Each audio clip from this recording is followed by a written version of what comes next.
Então, vamos lá. Lagoa de estabilização. O que é uma lagoa de estabilização? Antes de definir lagoa de estabilização, pessoal, eu vou nortear vocês aqui a bibliografia.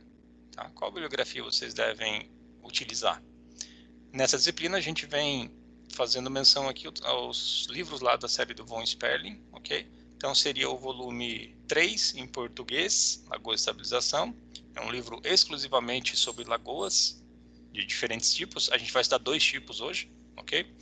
E, no meio digital, tem ali o PDF que eu compartilhei com vocês. Vocês podem, inclusive, até mesmo baixar ele lá do site da IWA, International Water Association, ou então usar ali onde eu compartilhei. E dentro do PDF vão ter alguns tipos de lagoas, bem como no livro. Especificamente da aula de hoje, nós vamos tratar da lagoa facultativa, tá? E lagoa anaeróbia seguida lagoa facultativa, também conhecido como sistema australiano. Tá? Então, dada aqui a bibliografia que vocês devem utilizar e os sistemas que existem de lagoa de estabilização, pessoal, como eu já disse, lagoa facultativa, lagoa anaeróbia e seguida lagoa facultativa, lagoa de estabilização e lagoas aeradas. Tá? Então, você tem aí 4 possibilidades de lagoa facultativa, de lagoa de estabilização, desculpa. Hoje nós vamos estudar as 2 primeiras, tá? Então, lagoa facultativa e lagoas anaeróbias. Como seria o layout de estações de tratamento de esgoto que se utilizam de lagoa facultativa ou lagoa anaeróbia seguida de lagoa facultativa? Olhando o primeiro caso, vocês têm o tratamento preliminar, como todo o sistema de tratamento de esgoto vai ter, ok? Independente da tecnologia que vem aqui em nível secundário, que hoje são as lagoas, independente desse processo, sempre vai ter aqui o tratamento preliminar, que é o objetivo de discussão numa próxima aula. O foco, então, é dar sequência aos processos que ocorrem em nível secundário e que têm ligação com os processos biológicos que a gente vinha estudando, tá? Então, para não perder essa linha de raciocínio, vamos focar no nível secundário. Então, a lagoa facultativa nada mais é que um sistema que compreende, primeiro, o tratamento preliminar, depois, uma lagoa bastante simples, escavada, né, onde você tem a disposição do esgoto, depois de passar pelo preliminar, aqui dentro dessa lagoa, e fica ali por o que a gente chama de tempo de detenção hidráulica, bastante elevado quando a gente compara com outros processos. Tá? A gente já vai ver ali que esse TDH, esse tempo de detenção hidráulica, varia de 15 a 45 dias. Critérios de projeto, já a gente vai estudar melhor. Qual que é a diferença dessa primeira situação para a lagoa anaeróbia facultativa? A diferença é a presença de uma outra lagoa, tá? Que a gente chama de lagoa anaeróbia, precedendo a lagoa facultativa, tá? Vem antes. Qual que além dessa presença, o que mais a gente consegue perceber de diferença? De certa forma, que a lagoa facultativa fica menor em comparação ao caso anterior. É claro que é questão de desenho, mas dá para ter uma ideia, né, de grosso modo, que a lagoa facultativa fica menor. E fica menor porque essa lagoa, que a gente chama agora de lagoa primária, ou lagoa anaeróbia, no caso, ela contribui para a remoção de poluentes e tratamento do esgoto. Tá? Ela tem uma contribuição ali, por consequência, a segunda lagoa vai ter um trabalho um pouco menor. Tá? Então, você tem esses 2 sistemas de lagoas aí que a gente vai estudar. Aqui algumas imagens. Essa aqui seria uma lagoa facultativa. Nessa outra imagem você tem a presença de uma lagoa anaeróbia, seguido de 2 lagoas facultativas. Aqui também, ó, lagoas anaeróbias, seguido de 2 lagoas facultativas. Tá? O que a gente repara nesse desenho? A gente repara que a lagoa facultativa ela é bastante grande, né, pessoal? Olha só o tamanho. Enquanto que a lagoa anaeróbia é pequenininha, ok? Isso vai ter uma explicação mais para frente, a gente vai ver o motivo disso. Tá? Outra conclusão que a gente já pode tirar, olhando essas imagens, é a escala, né? Olha o tamanho dessa área. Se a gente pegar todo o sistema aqui, olha o tamanho, né? Bastante grande. A cidade, pelo jeito, está aqui assim, né? Nessa região aqui. O que implica essa característica desse processo? Qual a implicação? A implicação é que essa tecnologia ela será válida para utilizar, por exemplo, em grandes centros urbanos, São Paulo, Curitiba, né, Rio de Janeiro. Eu acho que seria um pouco inapropriado pensar numa tecnologia assim para grandes centros urbanos cujo terreno, a área é bastante caro. Tá? Então, pessoal, isso inviabiliza a tecnologia? Não inviabiliza. Ela só torna-se mais aplicável para municípios de pequeno porte, que é a grande maioria dos municípios brasileiros, né? Que tenha disponibilidade de terreno, tá? Possibilidades assim de construir essas grandes unidades de tratamento, né? E aí o ponto vantajoso na contramão aí da área grande seria a baixa demanda de mão de obra especializada, baixo nível de instrumentação da lagoa. Veja que é basicamente dispor o efluente ali e esperar que os processos naturais ocorram. Tá? Ó, mais uma foto onde a gente pode ver o sistema aqui, a Lagoa Anaeróbia, seguido de Lagoa Facultativa, Lagoa Anaeróbia, seguido de Lagoa Facultativa. Ó, um sistema para 21 mil habitantes. Tá? Cidades aí bastante comum no Brasil. Uma outra foto, olha só o que a gente já repara nessas como característica desse sistema de lagoas. Vejam que ele é esverdeado, né? Será que o esgoto vem verde? Estranho, né? Na verdade, o esgoto não é verde, ele tem uma coloração assim meio acinzentada para o escuro. E o que faz ele ficar verde, a gente já vai estudar, é o carro-chefe desse processo de tratamento, são as algas. Tá? As algas que crescem às custas de alguns fatores, como radiação solar, como nutrientes, vão esverdeando o líquido, e isso é vantajoso para a gente porque produz oxigênio. Tá?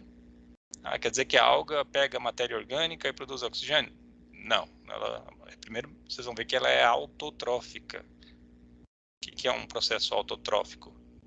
Já mencionou um pouquinho nas aulas anteriores. É aquele processo em que o carbono para a constituição celular não é o carbono orgânico, né? É o carbono inorgânico. Então seria, já vai ver mais à frente, o CO2, né? Bicarbonato. Então você tem essa demanda de carbono para fazer uma alga vem desse carbono inorgânico. E aí você vai produzindo como subproduto oxigênio. Aí esse oxigênio é que vai ser usado pelas bactérias, aí outra coisa, né? Não mais algas, sim bactérias, para fazer o tratamento do esgoto. Tá? Porque aí você tem bactérias heterotróficas, que é o contrário das algas autotróficas. Tá? Então, vão se familiarizando aí com esses termos e também com a imagem. Olha só o tamanho, né? Vejam, essa aqui no Distrito Federal para 43 mil habitantes, tá? Lagoa Anaeróbia e Lagoa Facultativa. Olha onde está a cidade, né? Bem longe. Um detalhe, pessoal, o que mais que a gente consegue perceber? Por que será que é tão longe, né? Do centro urbano? Primeiro que seria bastante interessante sempre afastar as estações de tratamento do centro, porque, enfim, tem liberação de odores, né? Agora, esse sistema em particular, que tem um processo anaeróbio, qual que é o subproduto das digestões anaeróbias que a gente viu nas aulas anteriores, né? Metano, gases com enxofre, a gente viu ali nas aulas passadas, mas esse enxofre aqui é bastante peculiar, porque causa um cheiro assim como se fosse de ovo podre, sabe? Um cheiro bem ruim. E aí, se tivessem residências aqui por perto, a gente certamente teria reclamações, tá? Então, essa cortina verde no entorno da lagoa, essas árvores aqui, né, que faltam um pouco, tem o intuito, inclusive, de barrar a dispersão desses odores. Vejam como está distante da cidade, né? A cidade está lá no fundo. Tá? Então, vai pensar no sistema de lagoas, principalmente se for um sistema que a gente chama de australiano, que é a lagoa anaeróbia seguida de lagoa facultativa, tem que botar longe da cidade. Ok? E aí, pessoal, quando a gente fala em lagoas, hoje nós estudaremos essas duas primeiras aqui, lagoa facultativa seguido de lagoa anaeróbia e unicamente talvez lagoa facultativa. Temos essas eficiências esperadas para DBO, DQO, sólidos, amônia, nitrogênio, fósforo, coliformes. Lembrando que DBO, demanda bioquímica de oxigênio, ok? Que avalia de maneira indireta a quantidade de matéria orgânica presente no esgoto sanitário. Qual a eficiência esperada para um sistema de lagoa facultativa, ou seja, essa, por exemplo, né? Que é só a lagoa que está aparecendo aqui na foto, né? Só a lagoa facultativa, não é precedida de lagoa anaeróbia. Quanto seria? Literatura aponta valores entre 75% e 85%. Para sólidos suspensos, entre 70% e 80%. Aí, conforme você vai vindo aqui em relação ao nitrogênio, amônio, fósforo, veja que a eficiência vai caindo, né? Porque esses sistemas, pessoal, de lagoas, eles são essencialmente destinados à remoção de matéria orgânica e sólidos. Tá? Por isso que, quando a gente vai avançando na disciplina para tentar remover de maneira mais efetiva esses poluentes, como nitrogênio e fósforo, mais energia a gente vai ter que despender. Tá? Mais energia a gente vai ter que gastar para fazer isso. Ok? Então não dá para achar que lagoa vai resolver todos os problemas quanto à poluição do esgoto. Você viu ali que é simples, basta dispor. Falou, poxa, como é fácil tratar esgoto, né? Fácil no sentido de remover matéria orgânica, ok? Agora, para remover fósforo e nitrogênio, que a gente viu, são os responsáveis pelo processo de eutrofização de ambientes aquáticos, crescimento excessivo de alga, você vai ter que fazer outras implementações, tá? E a gente vai ver ao longo da disciplina isso. Bom, pessoal, agora tendo esse panorama geral em relação à lagoa facultativa, que suscitou já algumas perguntas, como é o caso da impermeabilização. Então, o propósito dessa contextualização justamente é esse, despertar o interesse de vocês aí. Agora a gente vai falar especificamente em relação a cada um dos aspectos da lagoa facultativa primeiro. Tá? Então, o que compõe uma lagoa facultativa? Um tratamento preliminar seguido do processo de tratamento na lagoa. Tá? Basicamente isso. E o que ocorre em escala micro agora? Se a gente pegasse uma lupa e olhasse para dentro da lagoa facultativa, aquela lagoa, por exemplo, estava mais esverdeada, o que está acontecendo ali? O que está acontecendo nessa lagoa? Está acontecendo, pessoal, o processo de fotossíntese e respiração bacteriana. Então, são duas coisas. Essa parte aqui é feita pelas algas e essa parte aqui é feita pelas bactérias. O que é o processo de fotossíntese? Nada mais é que pegar o CO2 atmosférico, ou CO2 dissolvido ali na água, no efluente, e aí a alga vai, em função da radiação solar luminosa, vai produzir CO2 e novas algas. Então, esse seria o processo de fotossíntese. Removeu o esgoto aqui? Não, ainda não fez nada com o esgoto, né? A gente só pegou CO2 atmosférico, fixou na forma de alga, né? E produziu oxigênio. Bem, a gente não tratou esgoto, mas condicionou algo para que ocorra o seu tratamento, que é a presença do oxigênio. Então, você está dissolvendo oxigênio naquele esgoto que veio da sua residência com OD, oxigênio dissolvido, igual a zero. Tá? E aí você condiciona a ocorrência de processos aeróbios aqui dentro. Tá? A ocorrência de processos aeróbios. Quem é que vai fazer a utilização desse oxigênio? As bactérias heterotróficas que vão utilizar a matéria orgânica e degradar via rota aeróbia esse carboidrato, esse lipídio, essa proteína que a gente já caracterizou que faz presença no esgoto sanitário. Tá? Então vejam que o oxigênio produzido pelas algas vai ser usado para oxidar, via rota metabólica das bactérias, a matéria orgânica, tá? E produzir CO2. Então veja aqui, né? O subproduto dessa é utilizado por essa, e assim você tem tanto o aporte de oxigênio pelas algas, quanto o aporte de CO2 pelas bactérias.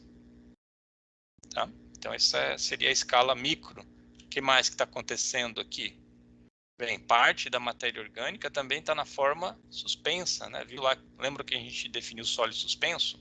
Ele pode ser sedimentável, né? Então, se ele for sedimentável, vai para o fundo aqui. Se ele vai lá para o fundo, esse processo de fotossíntese praticamente não vai ocorrer lá no fundo. Por quê? Porque para ocorrer fotossíntese precisa de luz. E aí a luz cada vez mais vai tendo dificuldade em penetrar lá para as camadas mais profundas da lagoa. Então aqui embaixo vai predominar condições anaeróbias. Condições anaeróbias, tá? Então quer dizer que não vai ter tratamento de esgoto? Não, não vai ter via rota aeróbia, mas vai ter via rota anaeróbia, que a gente já estudou ali na aula passada, né? Que é a produção e liberação desses produtos aqui, ó, do biogás mais o H2S.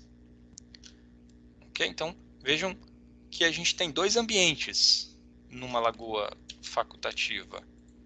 Quais seriam esses ambientes? É o ambiente da zona aeróbia, portanto mais próximo à superfície, e é o ambiente da zona facultativa, que seria a transição aqui entre os dois, e a zona anaeróbia. Por isso que a gente fala que é um processo facultativo, que você pode ter a ocorrência tanto de ambiente aeróbio quanto ambiente anaeróbio. Tá? Isso aqui tudo a gente já acabou conversando aqui no slide anterior, que faz menção à fotossíntese, faz menção à respiração, né? A oxidação da matéria orgânica via processo aeróbio.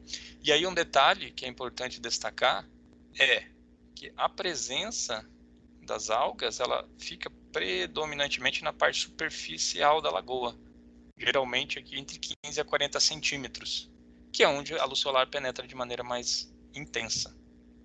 Ok? E aí, o que você espera? Que conforme a profundidade aumente, menor a concentração de água e, portanto, menor a concentração de oxigênio dissolvido. Então, vamos para os nossos critérios de projeto. E aí são critérios bastante simples e poucos, na verdade. A gente tem a taxa de aplicação superficial, profundidade, tempo de detenção e geometria. Primeiro critério de projeto, como dimensionar uma lagoa facultativa. Então, vocês foram contratados aí por uma empresa que quer implementar a lagoa facultativa no município de Joinville, ou a própria prefeitura. Qual é a primeira coisa que vocês devem calcular? A área, né? Qual é o tamanho dessa lagoa? Qual o tamanho da lagoa facultativa sendo implementada para tal esgoto, sei lá, de 100 mil habitantes, por exemplo? Então, a primeira equação que vocês devem usar é essa aqui, que relaciona o quê? A carga de DBO que vocês estão aplicando, e vocês já aprenderam a calcular a carga, sobre a taxa de aplicação superficial, o LS. Olha aqui as unidades. Se vocês olharem para as unidades, o que vai sobrar quando dividir o L pelo LS? Vai sobrar hectares. Né? Hectares. Poxa, que dimensão grande, né? Normalmente a gente metro quadrado, por aí você já tira que esse sistema é um sistema bastante grande. E esse LS, de onde vem? Ele é tabelado. Tá? Então, vai depender do que? Da região em onde você vai querer instalar essa lagoa. E aí, será que vai ser no sul do Brasil? Será que vai ser no centro-oeste? Será que vai ser no nordeste? Isso tem relação com o quê? Com a temperatura, com a radiação ali, com a insolação, melhor dizendo. E aí, pessoal, conforme você vai indo para regiões que tem inverno frio e baixa insolação, o que está acontecendo com o LS? Ele está diminuindo, né? Vejam lá que foi de 240 para 100, a faixa mínima aqui, né? Então, o que se espera quando esse LS diminui?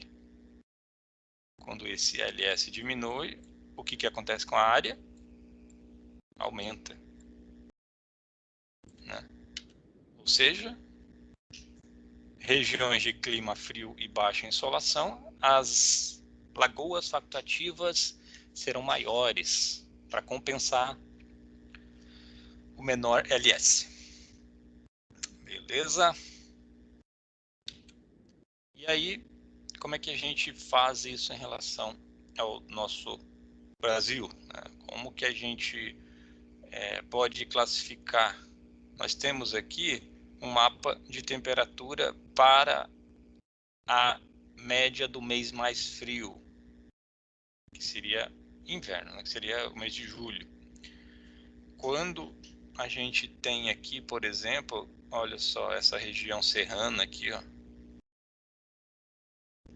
pegando um pedaço de Santa Catarina, um pedaço do Rio Grande do Sul, e aí compara, seria, pelo que me parece, não sei se vocês concordam, seria algo aqui, né? Entre 12 e 6 graus. Isso quer dizer que é uma região fria e, portanto, o LS vai na mesma direção.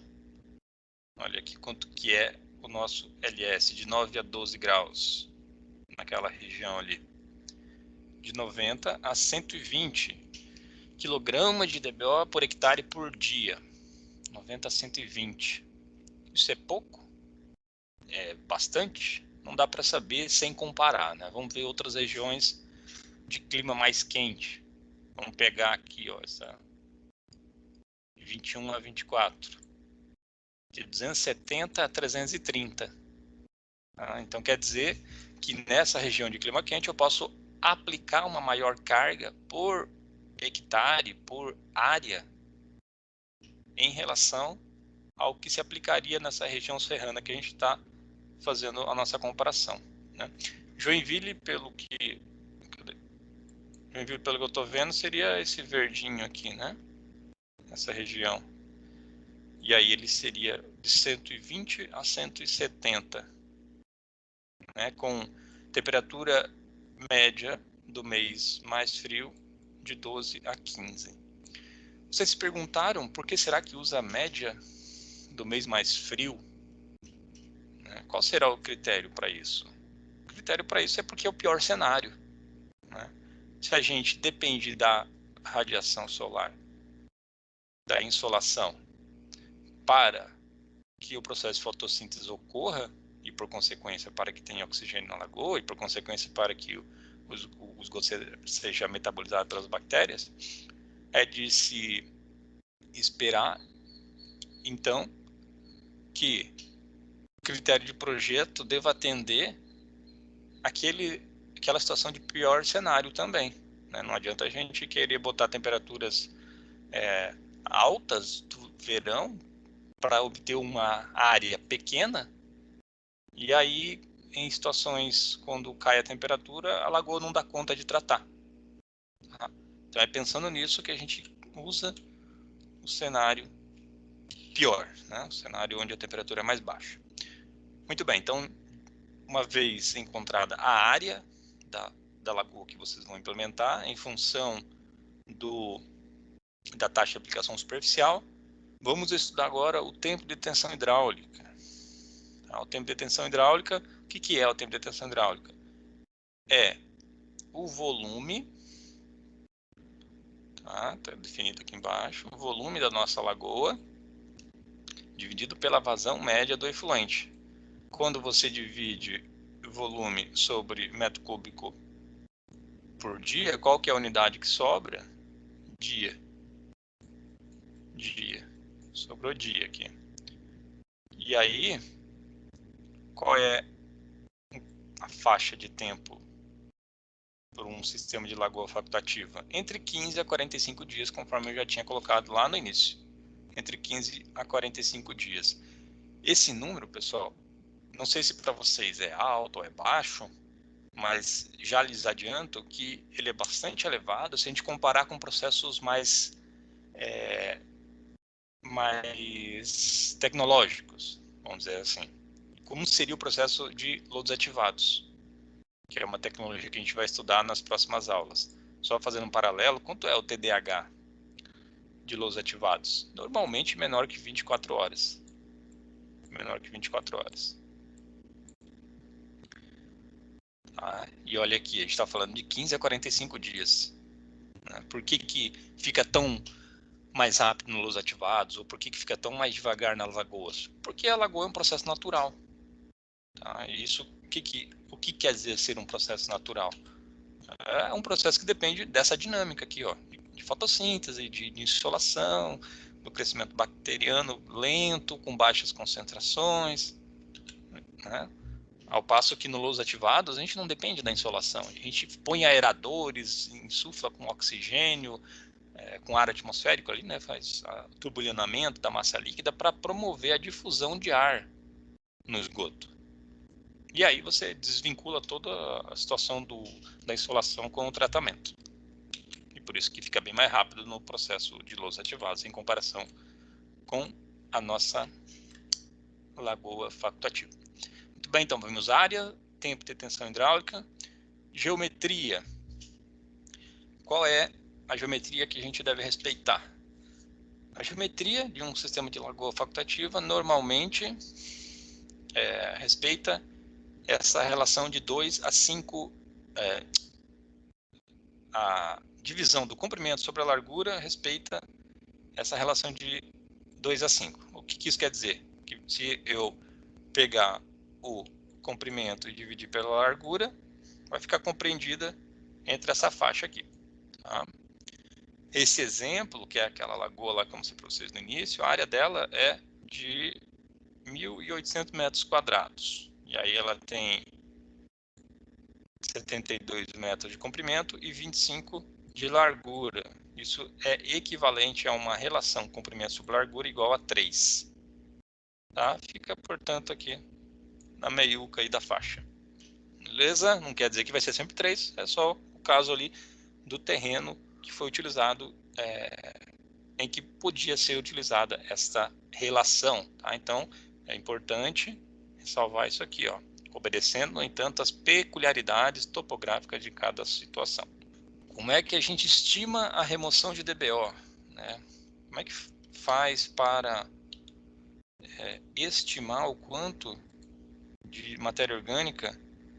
Conseguem ver essa tubulação aqui? Ó? Isso aqui está trazendo o efluente para essa lagoa. Né? E lá na saída tem um dispositivo semelhante a esse, mas que vai coletar o efluente tratado. Tá? Então o esgoto vai percorrer todo esse caminho aqui. Né? E aí supostamente, eu não lembro qual era o TDAH dessa lagoa, mas vamos supor que seja 20 dias. Qual vai ser a DBO de saída? DBO de saída aqui. Quanto que é o esgoto sanitário? A gente já viu que normalmente é 300, né? Miligrama por litro, 300 miligramas por litro. E aí, quanto vai ser a DBO de saída? Vou chutar um valor aqui, 60. Isso tem como estimar. Tá? E para estimar, a gente tem essa equaçãozinha aqui que considera alguns parâmetros. Tá? Dentre eles, o TDAH da lagoa, o coeficiente de decaimento da matéria orgânica, tá? E aí vai depender se é uma lagoa primária ou secundária. O que quer dizer isso? Primária é se ela recebe diretamente o esgoto. Secundária é se antes dela tem um reator, o tanque, a lagoa anaeróbia, por exemplo. Tá? Então ela fica como sendo secundária. E o valor da DBO de entrada, tendo isso tudo em mãos, aí você encontra o valor da DBO de saída. Tá bom? Então assim a gente consegue encontrar qual seria o valor da DBO. Né? Estimar, né? É uma estimativa. Muito bem. Outro aspecto relativo a lagoas. A gente viu que é um sistema destinado a tratar esgoto sanitário, né? Mas que tem, vamos botar aquela fotinha aqui que eu acho que fica melhor, aqui, né? A deposição da matéria dispensa, né, de sólidos sedimentáveis aqui no fundo, ou seja, a produção de lodo dessas lagoas, e também pelo crescimento bacteriano, né? Você tem o favorecimento de crescimento de bactérias aqui, uma hora ela vai decair e vai sedimentar. Tá? Então, como é que a gente estima essa quantidade de lodo que vai para o fundo da lagoa? Isso aqui são dados empíricos, tá? Então são valores que foram experimentados, observados, e ela cresce a uma taxa de 2 a 3 centímetros por ano. Para qualquer efluente? Não, né? Só para quando a gente trata o esgoto sanitário, que é o foco aqui da nossa aula. Tá? Então, pessoal, vocês devem respeitar essa taxa de acúmulo de lodo compreendida entre 0,03 a 0,08 metro cúbico de lodo por habitante por ano. Tá? Então, no caso aí, a gente está supondo uma ET de 200 mil habitantes, faz vezes 200 mil e veja quanto de volume isso vai ocupar ao longo de um ano. Depois relaciona com o volume da lagoa e você vai ter a profundidade da coluna de lodo que vai se acumulando. E aí vai ter uma hora que vai ter que limpar.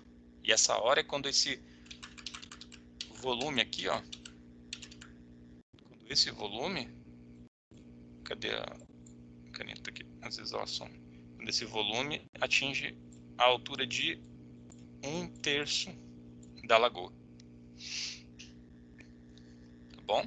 A lagoa tem 3 metros, atingiu 1 metro, está na hora de fazer a limpeza. Falando em metro, eu esqueci de mencionar, né? Olha só, a profundidade da lagoa facultativa é bem importante. Ela fica nessa faixa aqui, ó, de 1,5 metro a 3. Por que eu digo que ela é muito importante? Porque se ela for mais profunda que isso, ela vai praticamente favorecer qual processo? O processo anaeróbio, que vai ficando mais profundo, vai ficando difícil da luz penetrar. Então, a ideia é favorecer a fotossíntese, né? Então, você tem que ser uma lagoa mais rasa para que o sol consiga alcançar ali todo a coluna d'água. Olha só, um cenário que a gente que seria indesejável, né? A gente não quer que ocorra na nossa lagoa. O que é isso? É deposição de sólidos inorgânicos, areia, veja quanto... isso aí não vai ser tratado na lagoa. Tem até um crescimento ali, né, de vegetação. Qual é o problema disso? Primeiro que você ocupa o volume da lagoa com coisa inerte. E aí você já não respeita mais o TDAH, você já não respeita mais o projeto aqui do seu sistema. E aí, como faz para evitar isso? Você tem que caprichar ali na etapa anterior, né, o tratamento preliminar, com remoção adequada de sólidos grosseiros, com um desarenador que opere adequadamente. Tá? Então, isso também é bem importante. Vamos supor que chegou a hora de limpar a tua lagoa, né? Atingiu 1/3 ali. Como é que faz para fazer essa limpeza? Tem algumas técnicas, tá? Técnica com desativação da lagoa, ou seja, você vai ter que parar de alimentar ela com esgoto. E para isso, você tem que mandar o esgoto para algum lugar, né? Vai para o rio? Não, né? Não deve. Vai para a lagoa que opera em paralelo, por exemplo. Por isso que você vê nas imagens que eu trouxe ali, é muito comum ter 2 lagoas. Tá? Sempre tem 2 ali. E aí você tem a remoção manual, né? Então você parou, vai lá, deságua e faz a remoção manual, remoção mecânica do lodo, usa até tratores, entra com tratores ali, dependendo do porte da lagoa. Tá? Ou remoção com a manutenção da lagoa em funcionamento, sem fazer com que ela pare. Tá? Sistema de dragagem, por exemplo, né? Põe lá um caminhão limpa-fossa, faz ele ir coletando isso. Ó.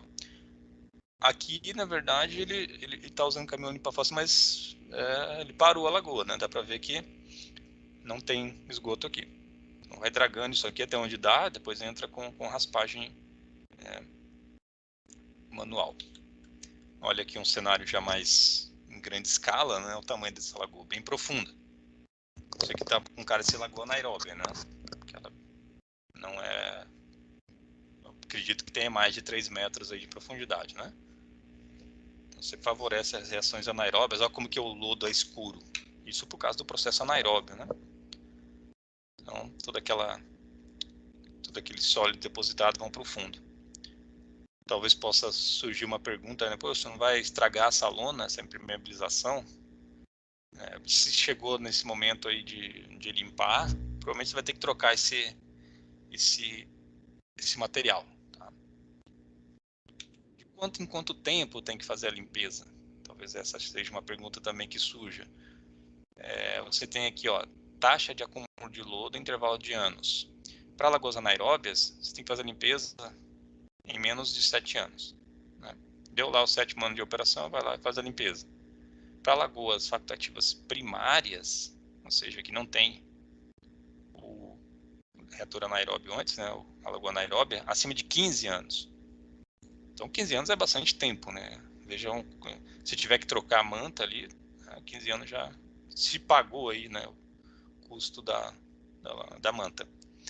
E agora, se for uma lagoa facultativa posterior à lagoa anaeróbia, acima de 20 anos. Tá? Então faz o que depois com esse lodo?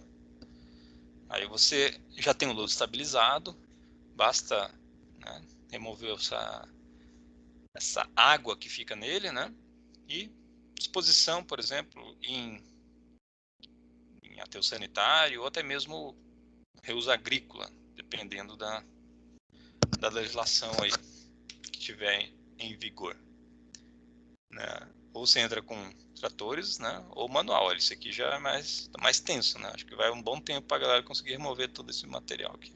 O que faz daí, né? O pessoal às vezes pergunta como é que faz para remover essa água do lodo. Não sei se vocês já ouviram falar dessas bags.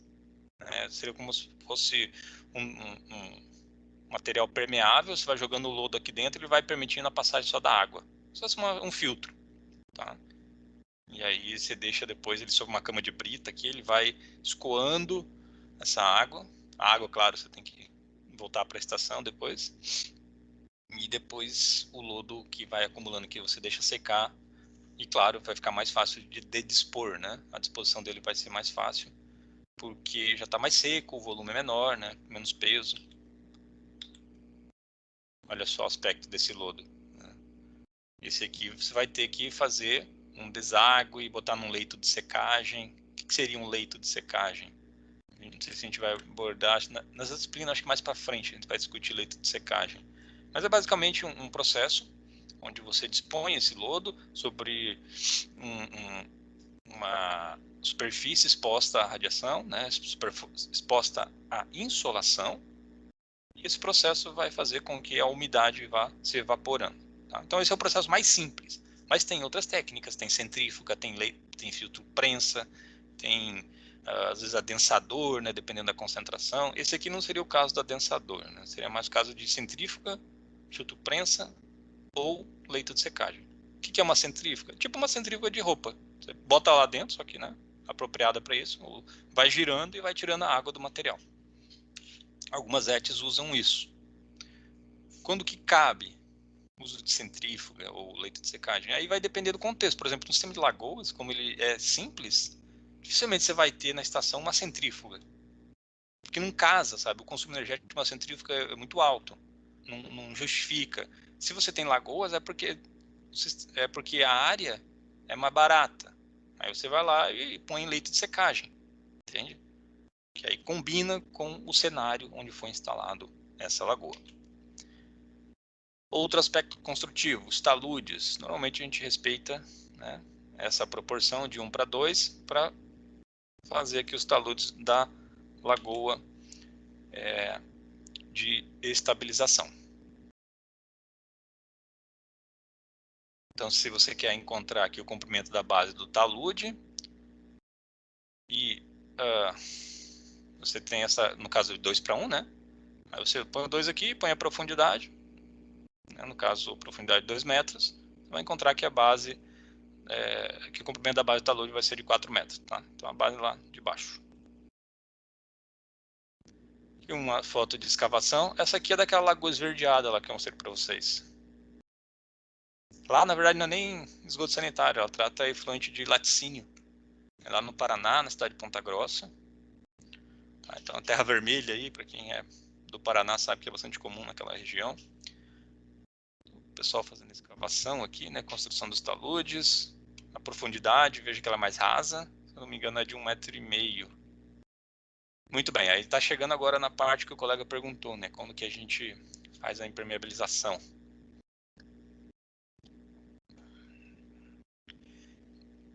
Bem, aí para impermeabilizar, existem algumas técnicas. Uma delas é essa polietileno de alta densidade. Tá? E aí fica a questão, né? Quando que a gente faz essa impermeabilização? Para fazer essa impermeabilização, você deve observar o coeficiente de permeabilidade hidráulica do solo.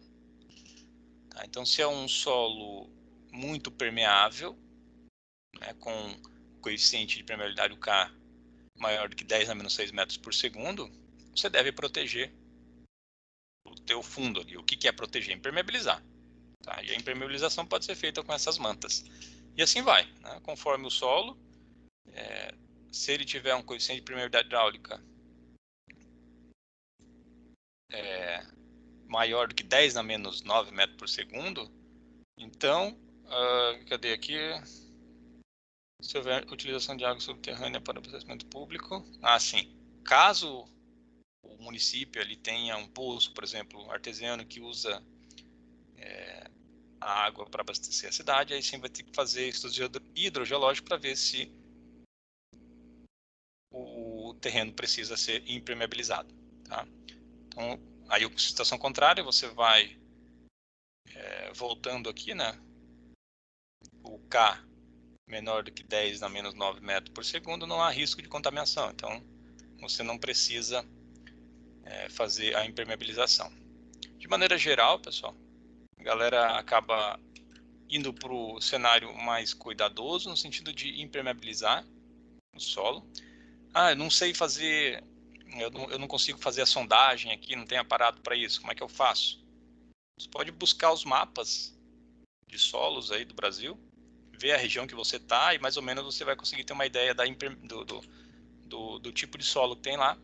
E aí você vai ter tabelas de permeabilidade que vai te direcionar pela necessidade ou não da impermeabilização. Além da manta, né, qual seria as possibilidades? Revestimento asfáltico, uma camada mínima de argila de 40 centímetros compactada, tá? Ou as nossas geomembranas. Mas o pessoal tem sempre que atentar aí que, verificando a necessidade de impermeabilizar, buscar aquela técnica que trará mais viabilidade econômica, né? E também a praticidade e confiabilidade construtiva. Ok? Então vai fazer lagoa, veja qual o tipo de solo, qual a permeabilidade hidráulica, tem que impermeabilizar, normalmente usa as mantas.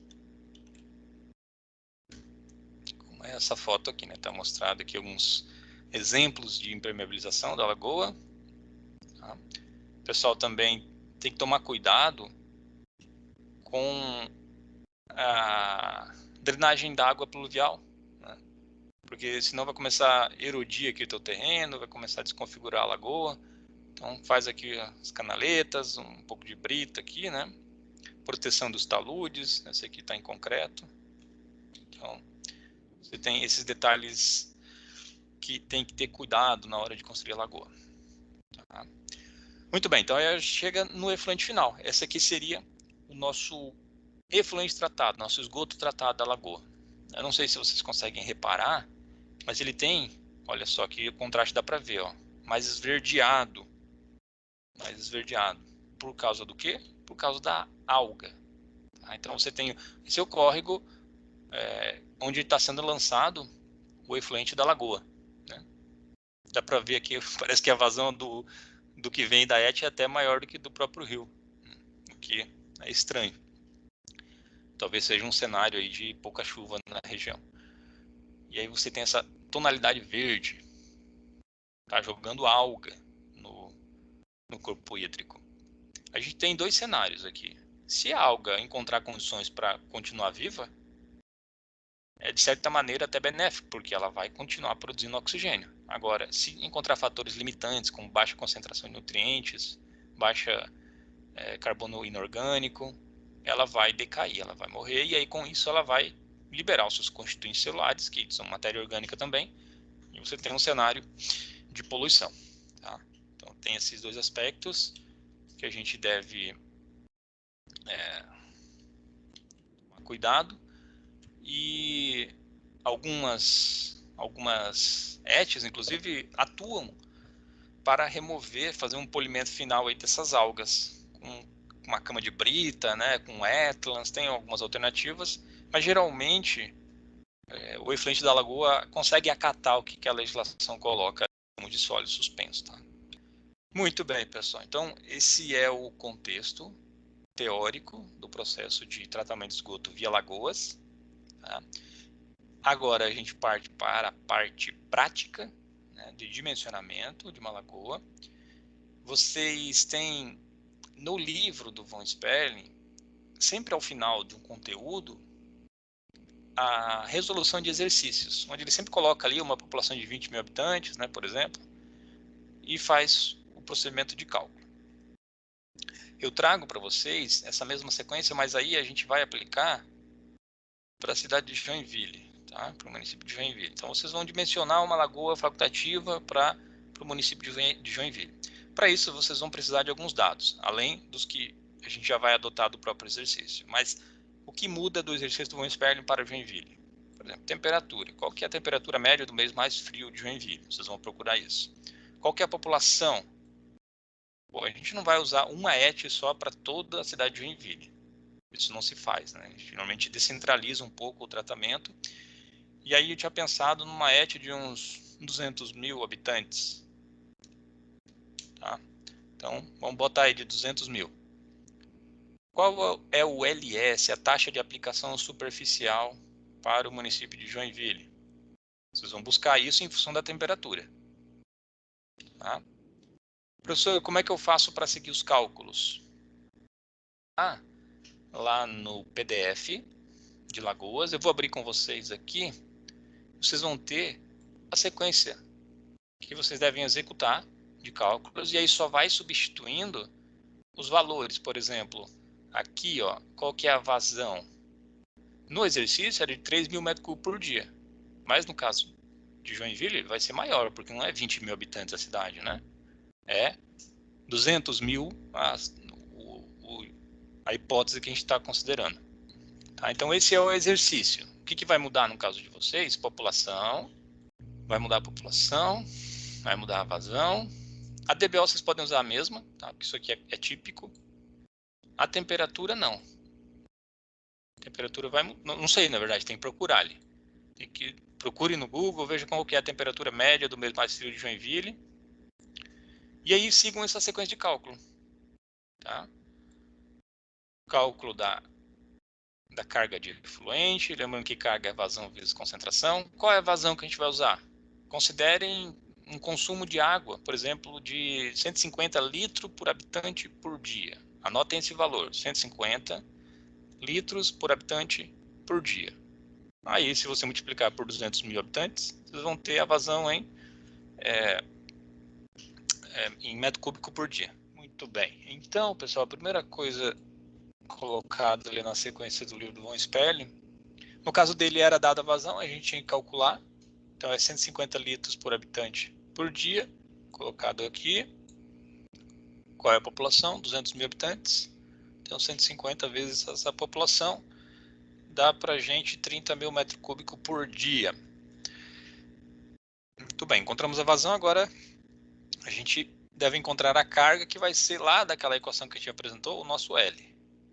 Então, a carga vai ser igual à concentração de DBO vezes a nossa vazão. Tá? Qual vazão? A vazão que a gente encontrou antes. Então, multiplicando essas duas variáveis, a gente vai ter uma carga, quilo de DBO por dia. Né? E esse valor corresponde a, transformando isso aqui em grama por metro cúbico, por grama por litro, vai ser igual a 10.500 kg de DBO por dia. Tá? Então, essa ET que a gente vai dimensionar deve receber essa quantidade de DBO por dia. Qual é a área necessária para que ela consiga tratar essa quantidade de DBO? Bem, aí basta a gente usar aquela equação que eu apresentei anteriormente, que fala que a área é igual à carga, né, o nosso LS, dividido pela nossa taxa de aplicação superficial, nosso LS. Então, o nosso L, 10.500, dividido pelo LS. O LS deriva da temperatura. Né? Tem uma tabelinha, como colocado ali, ou até mesmo uma equaçãozinha que vocês conseguem calcular ali no livro do von Sperling. E aí você encontra esse valor aqui. Tá? Para a região de Joinville, cuja temperatura média do mês mais frio foi de 18,3, se eu não me engano.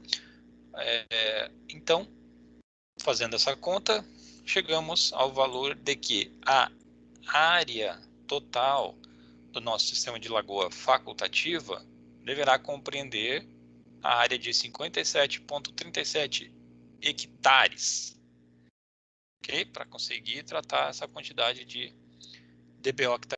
Volume. Como é que calcula o volume?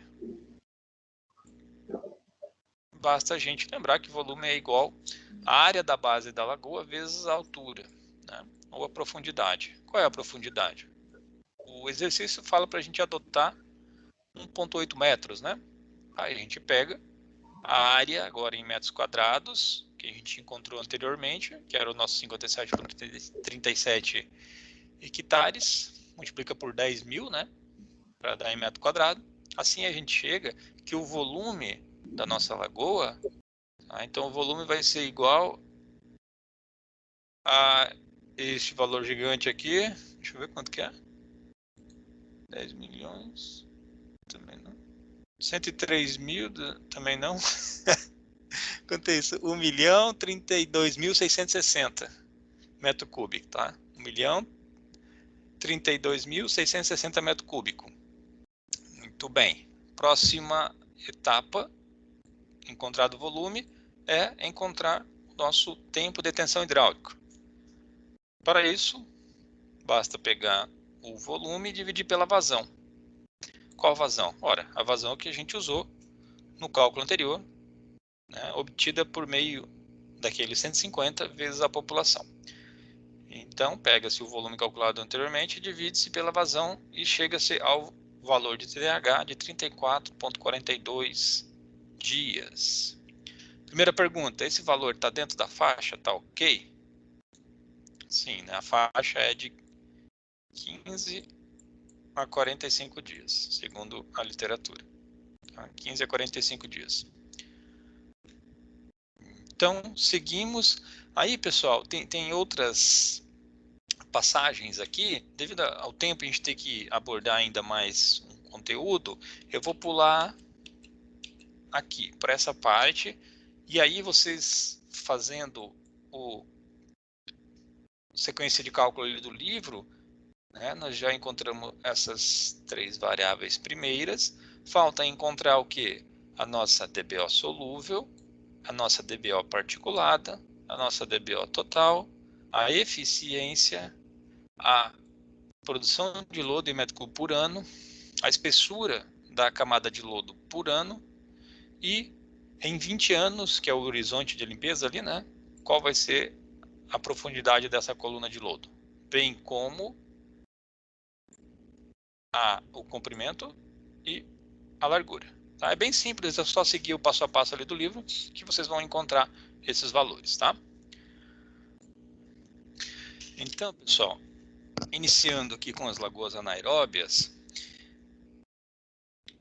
qual seria o layout que a gente já descreveu anteriormente em relação ao sistema australiano? Né? Seria a presença desta unidade aqui.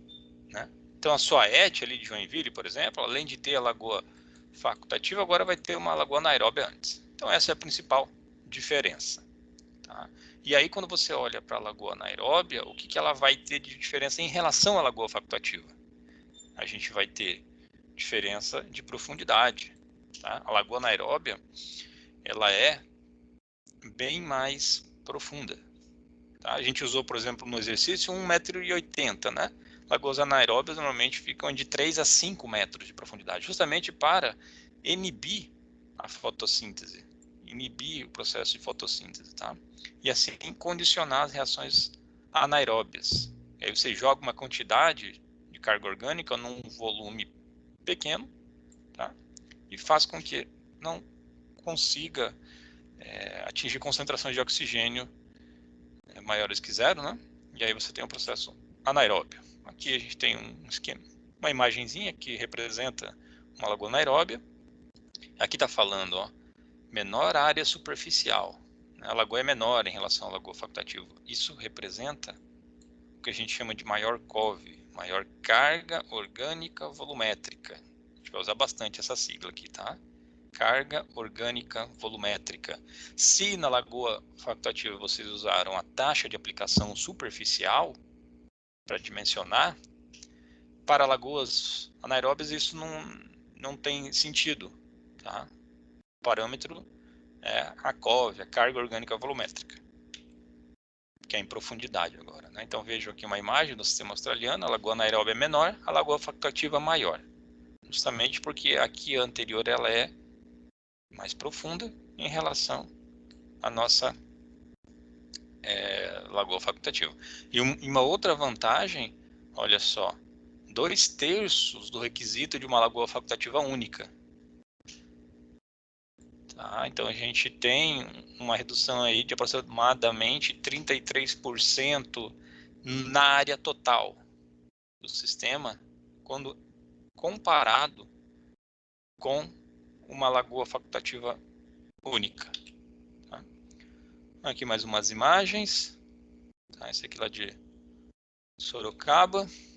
Aí quando a gente descreve o processo de tratamento anaeróbio, a gente já viu lá na aula 2 que a gente tem algumas etapas, né? Que seria, a gente pode resumir aquelas 4 etapas, né? Hidrólise, acidogênese, acetogênese e metanogênese em 2 aqui. Que seria a liquefação e formação de ácidos e a última, formação de metano, que seria a metanogênese. Tá? Então aquelas das 4 etapas, 3 estão aqui e a última aqui, né? A etapa 4 aqui. Lembra que a gente discutiu que é só na última etapa, a metanogênese, né, que ocorre de fato a conversão do carbono que está na fase líquida para a fase atmosférica. Ok? Temos aquela questão da sulfetogênese, caso tenha sulfeto no esgoto, vai ocorrer a sulfetogênese, liberação aí, né, de mau cheiro para a atmosfera. E isso é especialmente quando você tem esta relação de DQO sobre sulfato menor ou igual a 7, aí você vai ter problemas de odor aí. De maneira geral, o contexto desse sistema ele é igual ao da lagoa facultativa, ou seja, para regiões onde você tem disponibilidade de área, para pequenos municípios, você tem baixa instrumentação, né? Então, um sistema bastante simples de operar, seja só a lagoa facultativa, seja a combinação da anaeróbia com a facultativa, tá? Então vamos para critérios de projeto. Aqui que eu dizia, né? No sistema anterior, né, na lagoa facultativa, a gente tinha como critério de projeto a taxa de aplicação superficial, né? Agora a gente tem a taxa de aplicação volumétrica para a lagoa anaeróbia. Tempo de detenção, profundidade de geometria é a mesma coisa em relação à anterior, né? Qual que é a taxa de aplicação volumétrica? Como é que a gente calcula? Usa essa equaçãozinha aqui, tá? Bem simples. A taxa de carregamento orgânico vai ser obtido em função do quê? Da temperatura também. Principalmente a anaeróbia é bem, né, relacionado com a temperatura. Qual que é a faixa? De 0,15 a 0,30. Ok? Qual temperatura? Temperatura média do mês mais frio também. Aqui é só um exemplo, né? Caso aqui fosse colocada a temperatura de 17 graus, qual seria a nossa taxa de carregamento orgânico? De 0,24 kg/dBO por metro cúbico de lagoa por dia.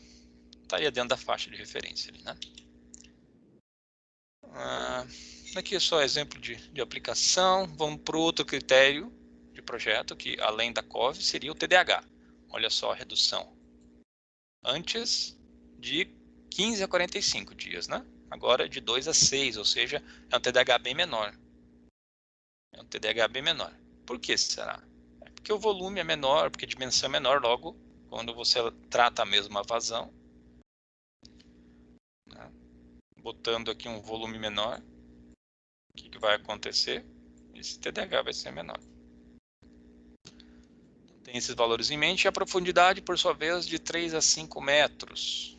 3 a 5 metros, antes de 1,5 m a 3, né? Ou seja, lagoas anaeróbias mais profundas. Qual é a vantagem disso? Menor área superficial, menor ação do meio externo sobre o meio líquido, né? O volume adequado para a acumulação de sólidos. Tá? Então, quanto mais profundo, mais sólido você pode acumular. Qual é agora a taxa de acumulação de lodo? Outro valor, tá? É outro processo, então outra faixa de valor. 0,03 a 0,10 metro cúbico por habitante por ano. Mesma coisa quando atinge 1/3 da lagoa para fazer a remoção. Esse aqui é os bags que eu comentei antes, né? Então, vamos supor que o cara está fazendo a dragagem desse lodo, né? Vai vir muito líquido junto aqui para dentro. Ele não secou a lagoa, está tratando com ela operando, né? Está removendo o lodo com ela operando. Como é que faz para tirar essa água? Tá vendo? Isso aqui é como se fosse um leito de secagem para dispor o bag em cima. Aqui dentro está cheio de lodo. E aí ele vai escorrendo aqui, ó. Ele é permeável, esse tecido. Tá vendo aqui? Você cai sobre a cama de brita e é direcionado aqui para essas calhas, tá? E aí com o tempo o que vai acontecer? Isso aqui vai diminuindo de tamanho até que ele fique... Tá vendo? Esse aqui tá menor, ó.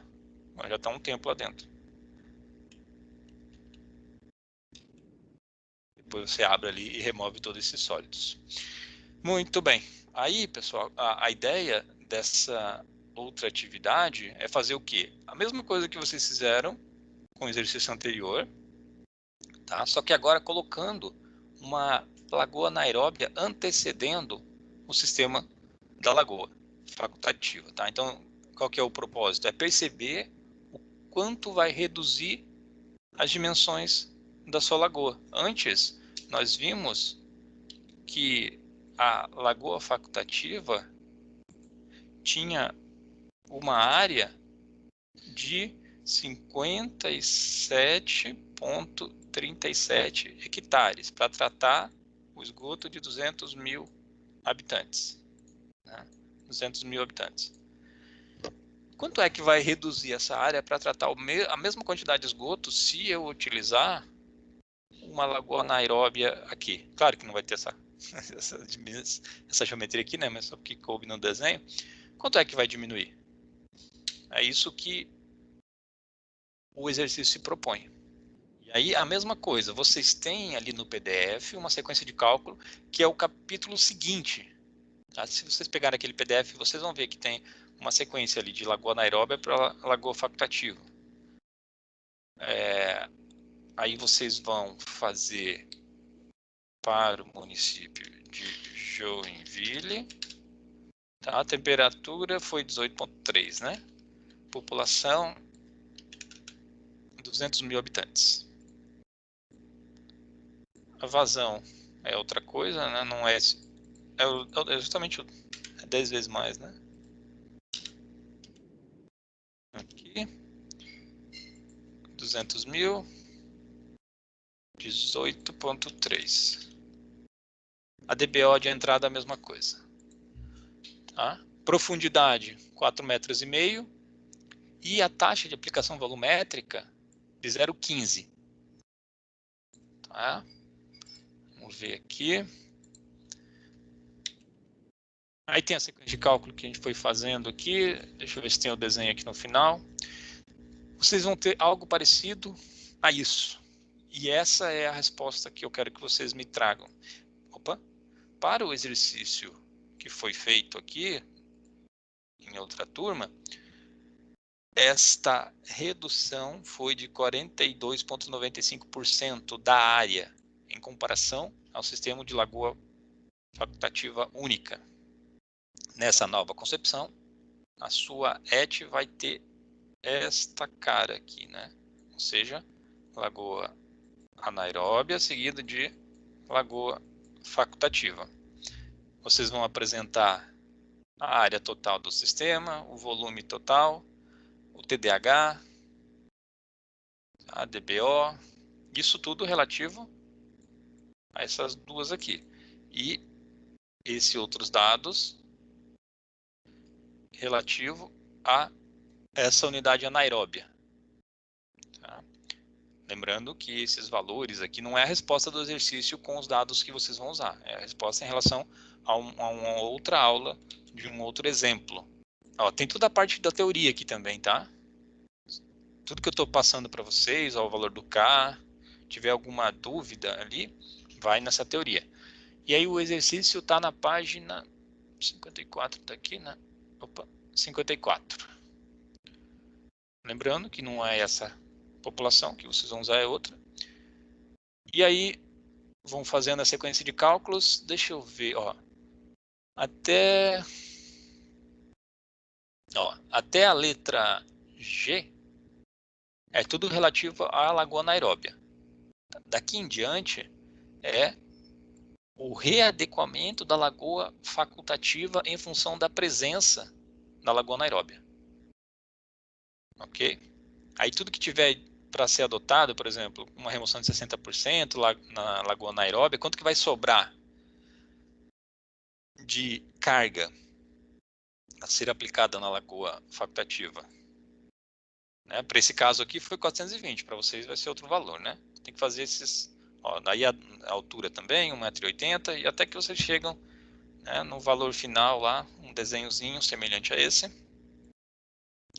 onde vocês vão responder então a pergunta que eu fiz aqui no slide, né? Qual é a redução? E aí vocês vão ter uma melhor percepção quanto aos benefícios, né, de usar uma lagoa anaeróbia precedendo a lagoa facultativa. Ok, pessoal? Então, essa abordagem aqui quanto às lagoas tem esse intuito, fazer com que vocês se familiarizem aos procedimentos para dimensionar uma lagoa anaeróbia, uma lagoa facultativa. Vejam como é simples, né? Você tem poucos critérios de projeto, por enquanto. Quando a gente entrar em LOS ativados, aí vai ter várias continhas a mais, mas quando se fala em tratamento por processos naturais, como é o caso da lagoa anaeróbia, como é o caso da lagoa facultativa, de fato o dimensionamento ele é simples. Okay? Você tem ali taxa de aplicação, TDH, carga orgânica volumétrica, estimar a quantidade de lodo, estimar a eficiência do processo, mas são continhas que você consegue resolver com bastante tranquilidade. Tá? Bem, então, para a aula de hoje seria isso. Conseguimos entender aqui um pouco da operação, da teoria de lagoas facultativas, lagoas anaeróbias, e como dimensionar, né, a área, o volume, tempo de detenção hidráulica, né, calcular o tempo de detenção hidráulica resultante, e ver se isso se enquadra com os valores da teoria.